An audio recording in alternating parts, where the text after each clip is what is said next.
सब देखने और सुनने वालों की खिदमत में मोहब्बत भरा सलाम नाज़रीन। अगर किसी ने कौम की खिदमत की हो, कौम को लूटा ना हो, लोगों को इज़्ज़त दी हो, लोगों को इस तरह इज़्ज़त दी हो जिस तरह अपनी बेटियों को, अपने बच्चों को इज़्ज़त दी जाती है, तो कौम उसके लिए फिर दुआगो होती है। आयशा ज़रदारी साहब के मतलब सोशल मीडिया पे ऐसी खबरें चल रही है और बड़ी तादाद में मैं देख रहा हूँ कि लोग कह रहे हैं कि इससे किस तरह जान अब छूटेगी और जल्दी ये जुल्फ़िकार भुट्टो को मिलने वाला है, ये बेनज़ीर को मिलने वाला है। जब आप अंदाज़ा लगाएँ कि हमारे लीडरों की ये इज़्ज़त होगी कि दुनिया से जाती दफ़ा भी उन्हें लोग बद्दुआएँ दे रहे हैं, ज़िल्लत और रुसवाई उनका मुकद्दर बन जाती है, मगर सबक नहीं हासिल करते। अब्दुल क़य्यूम साहब हमारे साथ हैं। इससे पहले कि प्रोग्राम शुरू करें, एक नंबर हमने आपको अपने स्टूडियो का दे दिया नीचे। अगर किसी ने कोई मैसेज करना हो तो करें, कॉल हम आपको वापस करेंगे। सर ये बताइए कि इस बंदे ने तो मुल्क को जितना नुकसान पहुँचाया, ये एक कातिल इंसान है। इस बार ये भी इल्ज़ाम है कि अपनी बीवी का भी इसने कत्ल किया हुआ है। क्या कहते हैं इसके बारे में? आप क्या कहेंगे? मुबारक साहब, ये सही बात है। पहली बात यह है कि आपका चैनल माशाल्लाह सारी दुनिया को नई खबरें दे रहे हैं, हर रोज दे रहे हैं। आप बड़ी मेहनत कर रहे हैं। मैं कभी हैरान होता हूँ कि रात दिन आप जाग रहे हैं। तो मैं आपके व्यूअर्स से रिक्वेस्ट करूंगा कि चैनल को सब्सक्राइब करें और ये खबरें आप रोज सुने नई से नई। नंबर 2, देखिए मुबारक साहब, इसका इसका जो बाप था वो मर नहीं रहा था। आप अंदाजा लगाएं, ये हिस्ट्री है। ये बेईमान आदमी यूनाइटेड नेशन में जाता था तो पेरिस इसका बाप इलाज था, वहां जाता था। लंदन जाता था, पेरिस आता था। दुबई जाता था, जहाज, पाकिस्तान के जहाज की बात करें, ये प्रेसिडेंट था, वहां जाता था। यानी इतने इतने इसने पाकिस्तान के साथ गद्दारियां की हैं। पाकिस्तान को तोड़ा मरोड़ा इसने अपनी मतलब के लिए। भुट्टो का जो जलालत पाकिस्तान टूटा तो भुट्टो, उसके बेटे, उसकी बेटियां, उसके बेटे, फिर बेटी, फिर क्या क्या जलालत अल्लाह ने डाली इनके ऊपर। इसके बाप को इंजेक्शन लगा के मारा गया। ये बंदा जो है, ये इतना खतरनाक आदमी था। ये कहता था, लोग कहते सब पे बारी। आप अंदाजा लगाएं कि ये लोग भूल गए कि सब पे बारी तो अल्लाह ताला है। वो किसी को बारी होने देता ही नहीं है। अगर वो लोग बारी हो गए, फिर अल्लाह की जात जो इतनी बड़ी कायनात, खाल्के कायनात है, वो किधर जाएगा? तो ये बंदा, आप यकीन करें, हमने आपके प्रोग्राम में बोला हुआ है, ये नीम मुर्दा, नीम पागल शख्स जो है, ये प्रेसिडेंट बनवाया गया है और ये हमारे ऊपर हावी हो गया है। ये इसको चलने के लिए 4 बंदे चाहिए, गाड़ी पे बैठाने के लिए 4 बंदे चाहिए। एयरपोर्ट वहां पे जहाज चाइनीज होता रहा था, 4 बंदों ने इसको पकड़ा हुआ था। तो जब हमारी कौम, इसको हम मुर्दा कहते हैं, और ये 200% सही है कि ये मुर्दा कौम है, ये बेकार कौम है। तो जब इस तरह के सदर, इस तरह के वजीर आजम जो डाकू है, ये लीडर नहीं है मुबारक साहब, ये तो डाकू है। इनको एक गैंग मिली हुई है, 1 2 3 4 मिल के किस तरह लूट रहे हैं पाकिस्तान को, और आज तक लूटते रहे हैं। लेकिन कुदरत होती है, अल्लाह की ताकत अल्लाह की होती है। मुबारक साहब, हमने बोला हुआ है, लंबी, वो कहते हैं कई दफा अल्लाह ताला लंबा सफर करता है, सफर करता है, सबर करता है, फिर पकड़ता है, उसकी रस्सी फिर खींचता है।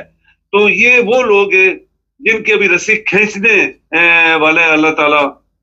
सारी दुनिया इसके लिए बदवाई कर रही है। और हमने तो पहले बोला था कि ये बहुत ही, अल्लाह ताला इसको जलालत की मौत देगा। ये मेरे अल्फाज हैं आपके प्रोग्रामों में कि ये जलालत की मौत, ये बंदा मरेगा। और बाकी भी जो जिन्होंने लूटा हुआ है, जो जुल्म किए हैं हमारी बीवियों, हमारी बच्चियों, माओ बहनों के ऊपर 2-2.5 साल में, वो सब जलालत से ही मरेंगे। और अभी लोग इसके अपने बंदे, एक बंदा इसका अपना कह रहा था कि मैं वहां पे गया तो मुझे लगा कि डॉक्टरों ने ये बोला है, जो डॉक्टर मेरा दोस्त था उसने बोला इसका दिमाग और बॉडी डिफरेंट हो गए हैं। इसका दिमाग कुछ सोच रहा है, बॉडी इसकी हरकत नहीं कर रही। इसकी ये यानी बिल्कुल उस स्टेज के ऊपर है कि इसको जैसे अजाब होता है, ये उसके अल्फाज है। उसने बोला ये जैसे अजाब आ जाता है अल्लाह का, इसके ऊपर अजाब आ गया। मुशर्रफ के ऊपर अजाब आया था, क्योंकि और उसने बड़े बड़े चोरों को अपनी कुर्सी के लिए छोड़ा था, मुल्क के लिए नहीं, अपनी कुर्सी के लिए। तो ये वो अजाब आज इस बंदे के ऊपर जो कहता था सब पे मैं बारी हूं, अजाब आने वाला है इंशाअल्लाह। ये जलील तर होके मरेगा। ये भी कौम की एक एक सर के ऊपर जो बोझ था वो भी इंशाल्लाह हटेगा। और बाकी जो बचे हुए गैंगस्टर्स, इनकी भी टरनाने वाली है। ये आपको पता ही है कि ट्रंप सारी दुनिया के पीछे लगा हुआ है, उसने किसी को छोड़ा नहीं है। कोई दोस्त यार वो नहीं मानता, वो कहता मैं America is the first, America को मैं आसमान पे लेके जाना चाहता हूं।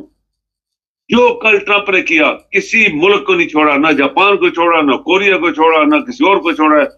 पूरे यूरोप के ऊपर 20% एक्स्ट्रा सरचार्ज लगा दिया है, जबकि 25% गाड़ी के ऊपर ऑलरेडी लगा हुआ है, 200% शराब के ऊपर लगा हुआ है, 20% एवरीथिंग। उसने बोला जो यूरोप से आएगी उसके ऊपर हम टैक्स लगाएंगे। तो ये मुबारक से भी होता है, एक आदमी अपनी कौम और दूसरे लोग कौम को खाने के पीछे लगे हुए हैं। और फिर आपके तमाम ये अदारे और चीफ ऑफ आर्मी स्टाफ जो बने, सिफारशी बनते रहे तो मुल्क को खाते रहे। तो दुआ करें कि अल्लाह ताला हमारे ऊपर ये जो अजाब है ये अभी उतरे, तो कोई एक नया लीडर पैदा हो ट्रंप की तरह जो सिर्फ अपने मुल्क का सोचे, तो तब आपकी कौम आगे बढ़ेगी। मुबारक साहब। सर ये भी इस वक्त सोशल मीडिया पे चल रहा है कि इसके बाद चौधरी शहजाद को सदर पाकिस्तान बनाया जाएगा। वो तो पहले ही मरा हुआ है, वो तो उसकी तो अल्लाह ताला ने गर्दन ही टेढ़ी कर दी है। मैं हमेशा कहता हूँ कि वो टेढ़ी गर्दन उसकी कर दी है, वो जमीन पर लटका हुआ है। उसको सदर बनाएंगे जो जिसको पता भी नहीं होता मेरे सामने कौन बैठा हुआ है, कौन आया, हाथ किसी से मिला नहीं सकता, गर्दन उसकी वो अल्लाह ताला ने उसकी टेढ़ी कर दी है, गिर गई है। वो एक पुलिस के हवलदार का बेटा था, आराम की कमाई खा खा के चौधरी बना, फिर चौधरी से चौधराहट बनी, फिर क्या क्या चौधरी बने वहां पे फिर लूट मार करने के लिए। तो मेरे ख्याल में ये लानत जो है ये सारी गैंगस्टर्स हैं, ये जरदारी, ये चौधरी, शुजात, इनका चौधरी हटा दे तो शुजात, तो इनको कोई पहचाने भी ना। तो ये हो ही नहीं सकता। जैसा वो तो पहले पागल है, वो तो मरा हुआ है पहले से ही, मैं ऐसे शुरू से कहता हूँ। अच्छा एक चीज मैं बता दूं आपने देखने वालों को, ये जरदारी मर जाए या जिंदा रहे, लेकिन इसके बाद पीपल्स पार्टी का जो वजूद है, मेरा ख्याल है कि वो बस ऐसे ही होगा जैसे डामाडोल होता है। और इसी की वजह से ये सारा, क्योंकि एक गलत आदमी ने सिस्टम ठीक तो नहीं किया, मुल्क को तबाह कर दिया, लोगों को बर्बाद कर दिया। और ये कहते थे जी हमारे वहाँ पे तो बड़े ज़बरदस्त सिंध में हॉस्पिटल है, कराची में, अब पता चला इसे दुबई लेके जा रहे हैं। मुबारक साहब एक बात नोट करें, ये शख्स प्रेसिडेंट ऑफ पाकिस्तान जो कि जैली प्रेसिडेंट ऑफ पाकिस्तान और गैंगस्टर ने इसको बनाया हुआ है, क्योंकि वो फायदे उठा रहे हैं। ये मिलिट्री कंबाइंड मिलिट्री अस्पताल में क्यों नहीं जाता, सीएमएच में? आप देखें जितने आपके प्राइम मिनिस्टर होते हैं दुनिया के, वो सब फौज के अस्पतालों में जाते हैं, चाहे वो अमेरिका का है कोई किसी का, वो हमेशा मिलिट्री हॉस्पिटल में जाते हैं। सारी दुनिया मिलिट्री हॉस्पिटल में जाती है, सीएमएच पिंडी में है, और ये क्यों नहीं जाता वहां पे? इसको तो कराची गया, कराची से फिर दुबई क्यों गया? दूसरे जो है गैंगस्टर्स लाहौरी, वो लंदन क्यों जाते हैं इलाज कराने के लिए? क्योंकि आपकी कौम मरी हुई है। नहीं तो ये इसका सबूत है। मिलिट्री पे इत्मीनान नहीं ना करते कि हॉस्पिटल जाए कहीं मंजी ना ठोक दे। तो ये खुद गैंगस्टर, इनको पता है ना मुबारक साहब, जो सच्चे लोग होते हैं, जो देनदार लोग होते हैं, जो मुल्क के वफादार लोग होते हैं, जो अवाम के आइन के ताबेदार होते हैं, वो तो नहीं सोचते हैं ना कि मेरे साथ कुछ हो जाएगा। ये वो लोग होते हैं चोर की दाढ़ी में तिनका। चोर को पता होता है कि मैंने इस मुल्क के साथ क्या क्या किया हुआ है। खरबों रुपए इसने चोरी किए पाकिस्तान के और बाहर लगा के। नहीं, अब पैसे से इसकी जान बच जाएगी, पैसे से जान बच जाएगी, दुबई ले जाए, यूरोप ले जाए, जहां मर्जी ले जाए। और मेरा तो ख्याल है कि अभी इसे जिंदा रहना चाहिए और उस जगह पे पहुंचना चाहिए जहां पे ना जिंदा रहता है और ना मरता है इंसान। क्या ख्याल है? देखिए दुबई में मुशर्रफ मरा, ये भी मरेगा अगर जाएगा तो पैसा किसका? मुबारक साहब हमें तो ये अफसोस है ना, हमारा पैसा लग रहा है, ये पैसा तो पाकिस्तान का है। ये जहां भी जाएगा पैसा प्रेजेंट, ये पहले वहां सदारत लेके बैठा रहा 3 महीने। पूछें आप दुनिया की किसी कौम से। अच्छा सर ये बताइए इसके बाद पीपल्स पार्टी का मुस्तकबिल इसके बाद क्या है?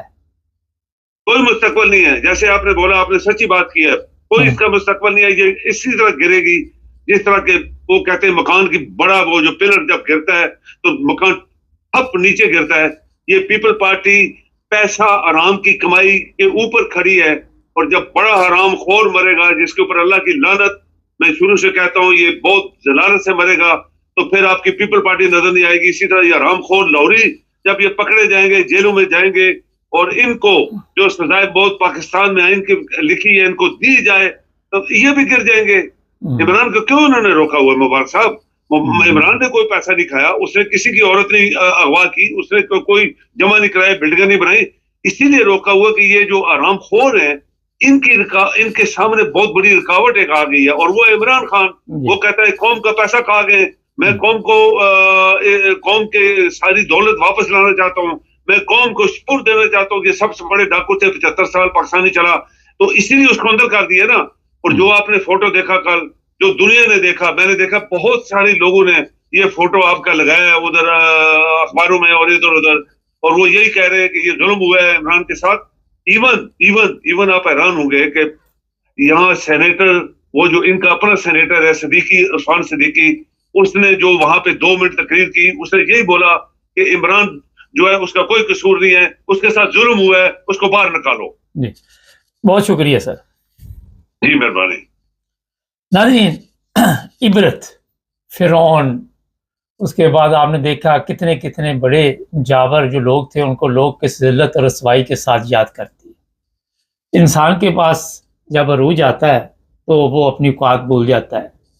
अल्लाह ताला की लाठी बड़ी बेबाज है, कितनी देर ज़िंदगी रहेगी। ये जितने हमारे लोग बैठे हुए हैं, फ़र्ज़ करें नवाज शरीफ, शहबाज शरीफ, ये चीफ ऑफ आर्मी स्टाफ, जो भी 10 नहीं तो 20 साल और होंगे, 5 साल होंगे, अल्लाह बेहतर जानता है।